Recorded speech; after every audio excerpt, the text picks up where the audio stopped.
Shalom, sebelum kita memulai renungan pada pagi hari ini, baiknya kita berdoa terlebih dahulu. Terima kasih Tuhan, Engkau masih memberi kami kesehatan. Sebentar lagi kami akan memulai renungan pagi ini. Berkatilah awal sampai akhir, dan kiranya firman-Mu yang disampaikan menjadi rema dalam hidup kami. Dalam nama Tuhan Yesus kami berdoa, haleluya, amin.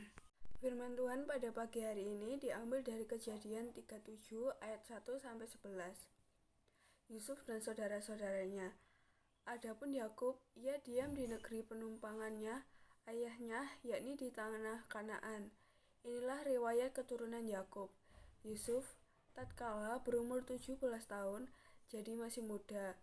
Biasa ia mengembalakan kambing domba bersama-sama dengan saudara-saudaranya, anak Bilha dan Zilpa, kedua istri ayahnya, dan Yusuf menyampaikan kepada ayahnya kabar tentang kejahatan saudara-saudaranya.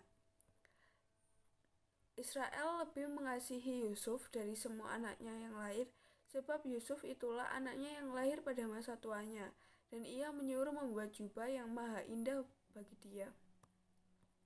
Setelah dilihat oleh saudara-saudaranya bahwa ayahnya lebih mengasihi Yusuf dari semua saudaranya, maka bencilah mereka itu kepadanya dan tidak mau menyapanya dengan ramah.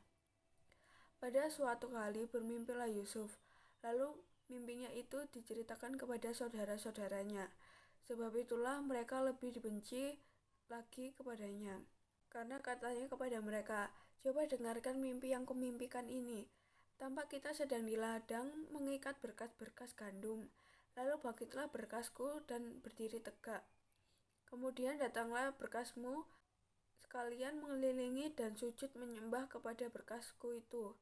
Lalu saudara-saudaranya berkata kepadanya, apakah engkau ingin menjadi raja atas kami? Apakah engkau ingin berkuasa atas kami? Jadi makin bencilah mereka kepadanya karena mimpinya dan karena perkataannya itu. Lalu ia memimpikan pula mimpi yang lain yang diceritakan kepada saudara-saudaranya. Katanya, aku bermimpi pula, tampak matahari, bulan, dan 11 bintang sujud menyembah kepadaku. Setelah hal ini diceritakan kepada ayahnya dan saudara-saudaranya, maka ia ditegur oleh ayahnya. Mimpi apa mimpimu itu? Masakan aku dan ibumu serta saudara-saudaramu sujud menyembah kepadamu sampai ke tanah?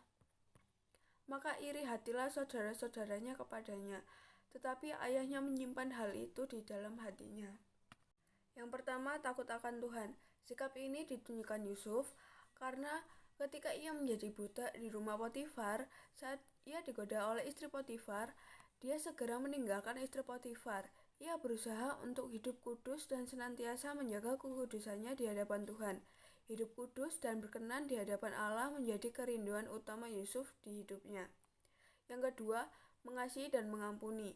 Setiap proses yang Tuhan berikan untuk membentuk Yusuf menjadi pribadi yang sanggup bagi bangsanya.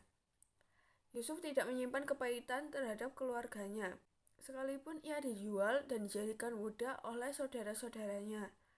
Dia tetap mengampuni mereka, bahkan Yusuf senang bisa bertemu kembali dengan mereka.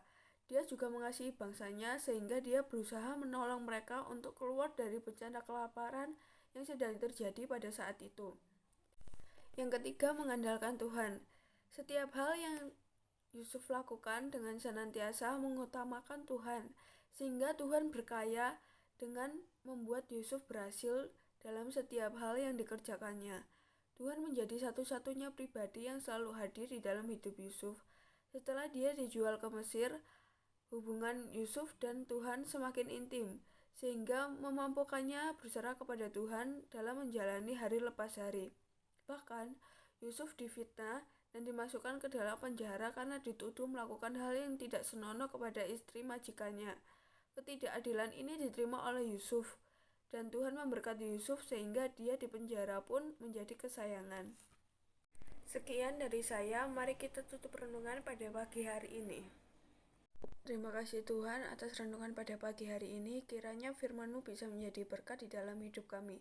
Dalam nama Tuhan Yesus, haleluya, amin.